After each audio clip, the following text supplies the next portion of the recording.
Alors, il semblerait que le club envisagerait une offre pour Tyler Adams, le milieu de terrain de Bournemouth. En effet, c'est une information d'Alex Crowe qui dit que Manchester envisage de faire une nouvelle offre pour Tyler Adams. Il est considéré comme une alternative moins coûteuse que les autres noms sur la liste. On parle d'une somme de 35 millions de livres, ce qui ferait à peu près 40 millions d'euros, un peu comme pour Tillmans. Au niveau du style du joueur, son gros point fort, c'est le volume de jeu. En revanche, comme vous pouvez le voir sur ce graphe Datascout, il n'a pas grand chose d'autre, il a surtout l'aspect défensif, alors qu'on voit que pour les dribbles réussis, pour les duels offensifs, c'est très très faible. Pour les passes, pareil, c'est très bas, il y a la précision de passe qui est plutôt bonne, mais pour le peu de passes risquées, le peu de passes vers la surface, c'est quand même bas. Et donc ça, c'est la comparaison avec Elliot Henderson, du coup notre milieu qui était la cible prioritaire au début du mercato. Et on voit que ça n'a rien à voir, Elliot Henderson est bien meilleur dans à peu près tous les aspects du jeu, excepté les interceptions et la précision des passes. Ce qui s'explique aussi par le fait que Elliot Henderson va tenter beaucoup plus de passes progressives et de passes vers la surface. Donc je trouve que c'est quand même décevant de se rabattre sur des joueurs de ce calibre-là, surtout que c'était un poste prioritaire où on devait remplacer Casemiro. Et du coup, on a peut-être une explication de pourquoi Manchester ne dépense pas sur ce mercato. En effet, apparemment, ça serait dû aux ventes ou aux non-ventes qu'on a fait cet été. En effet, le club pensait pouvoir vendre à la fois Højlund, Rashford, Onana, Ugarte,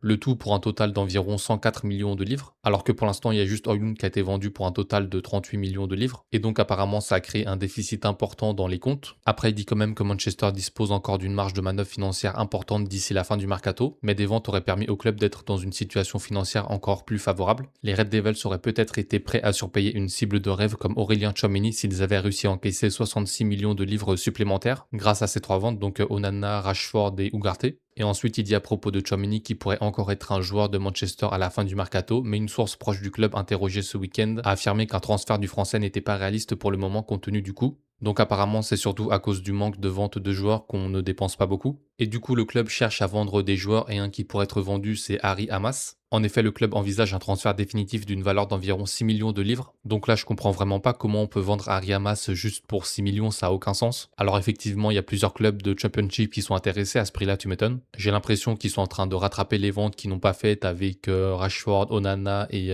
Ugarte, avec des jeunes joueurs comme Hamas et Vitek. Ensuite, toujours concernant les ventes, on a Zirkzee qui intéresse beaucoup de clubs en Italie et en Première Ligue, et il y a même l'Ajax qui s'est renseigné. Donc si on veut vraiment le vendre, il n'y aura pas trop de problèmes normalement. Ensuite, dans les départs, il y a aussi le jeune gardien Eli Harrison qui a rejoint Greenock Morton en prêt pour la saison 26-27. Donc ça c'est bien pour le joueur, il aura du temps de jeu, d'autant plus qu'on a recruté un autre gardien avec Kit Margetson. Ensuite, on a Ruben Amorim qui s'est exprimé à propos de son échec à Manchester. On lui a posé la question de qu'est-ce qui était le problème. Il a dit il serait difficile de désigner une seule raison, mais je sais que j'ai commis beaucoup d'erreurs. Quand on prend du recul et qu'on comprend que ce n'est pas seulement la faute des autres, mais aussi la sienne, alors on peut devenir un meilleur entraîneur et un meilleur homme. Donc il reconnaît qu'il a fait des erreurs au club, notamment Kobbie Mainoo, c'est sa plus grosse erreur, je pense. Mais il dit aussi que c'est pas que de sa faute, que c'est aussi la faute des autres. Donc d'après lui, il y a plusieurs coupables. Donc est-ce qu'il parle des joueurs ou de la direction ou même des deux, je sais pas trop. Ensuite, concernant la blessure de Lisandro Martinez, apparemment ça serait une élongation musculaire, donc il devrait être de retour avant le début de la saison de la Première Ligue. J'ai regardé apparemment une élongation musculaire, ça met à peu près une quinzaine de jours à se soigner.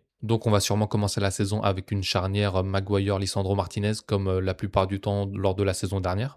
Ensuite, concernant les rumeurs de transfert, on a Ollie Watkins qui est considéré comme la recrue idéale si jamais Zirkzee quitte le club. Aston Villa serait disposé à le vendre pour environ 40 millions de livres. On a aussi des rumeurs sur le poste d'ailier gauche avec Francisco Conceição. Évidemment, ça se fera que si Marcus Rashford quitte le club. Et apparemment, il y a aussi Liverpool qui suit l'ailier alors que la Juventus demanderait plus de 40 millions de livres pour entamer les négociations. La saison dernière, il a inscrit 6 buts et délivré 5 passes décisives. Ensuite, comme d'hab, au poste d'arrière gauche, on piste Lewis Hall, rien de nouveau. Après, on a Mazraoui qui devrait rester au club cet été. En effet, malgré le fait qu'il a changé d'agent et que plusieurs clubs s'intéressent à lui après sa Coupe du Monde exceptionnelle, il est déterminé à rester à Old Trafford. Michael Carrick l'a indiqué clairement, Mazraoui fait clairement partie de ses plans pour la saison à venir. J'espère qu'on le verra davantage titulaire que la saison dernière, je le préfère largement à Diogo Dalot et Luke Shaw. Ensuite, concernant Alex Scott, on a Chelsea qui est actuellement considéré comme le favori. Ils ont déjà fait une offre de 64 millions pour le joueur, mais elle a été refusée par Bournemouth. Nous, comme d'hab, on fait rien, on attend de voir. Ensuite, on a Ahmad et Altay Bayindir qui sont de retour de vacances. Donc j'espère que ce retour de Bayindir, ça va accélérer les négociations maintenant qu'il est pleinement disponible pour négocier, qu'il est plus en vacances. Après, concernant Marcus Rashford, on a Andy Mitten qui a dit qu'apparemment il y aurait 80% de chances qu'il rejoue pour United la saison prochaine. Donc ça, c'est clairement l'info la plus démoralisante pour moi. J'espérais vraiment le voir partir et qu'on recrute un remplaçant. Apparemment, il n'en est rien. On va se taper encore une saison avec Rashford alors que les autres clubs se battent pour Barcola. Ensuite, on a Aiden Even qui a fait une déclaration à propos de Gigi Gabriel. Il a dit que pour son âge, il était incroyable. Il est prêt et il aura sa chance. On attend beaucoup de lui d'après ce qu'on a vu. Pourtant, il s'est pas entraîné beaucoup avec l'équipe première, mais il a déjà impressionné apparemment. Le prochain match, ça sera contre l'Atlético ce samedi, donc peut-être qu'on pourra le voir rentrer, peut-être, j'espère.